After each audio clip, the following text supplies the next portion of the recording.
நிலைத்திருக்க செய்கிறவரே ஸ்தோத்திரம் என்று இந்த புதிய நாளிலே நாம் தொடங்குவோம். 1 யோவான் 3:6 வாசிக்கும்போது, அவரில் நிலைத்திருக்கிற எவனும் பாவம் செய்வதில்லை, பாவம் செய்கிற எவனும் அவரை காணவும் இல்லை, அறியவும் இல்லை என்று இந்த வேதம் நமக்கு கற்றுத்தருகிறது. கிறிஸ்துவானவர் தம்முடைய பாவங்களை சுமந்து தீர்க்க வெளிப்பட்டார்.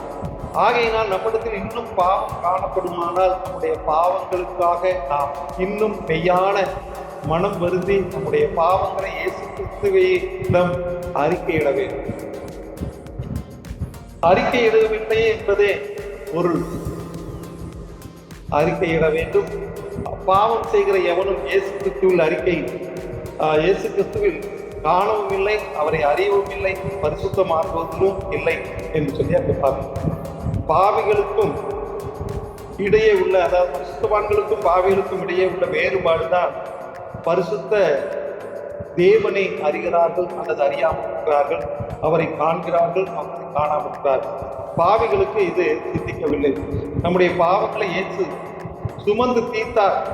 இயேசுவில் நிலைத்திருக்கிறவன் பாவம் செய்யான், பாவம் செய்கிறவன் இயேசுவில் நிலைத்திருக்கவில்லை.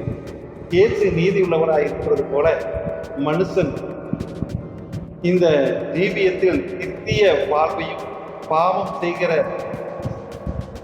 செய்கிறவன் சாத்தானாலும் பிசாசினாலும் உண்டானவன், தேவனுக்கு அவன் பிரியமில்லாமல் என்பதை நாம் பார்க்கிறோம். ஆகவே நாம் அவரில் நிலைத்திருந்தால் பாவம் இருக்காது, பாவம் செய்ய மாட்டோம் என்பதை நாம் நினைத்துக் கொள்வோம். நம்மை ஆசிரியப்பாராம்.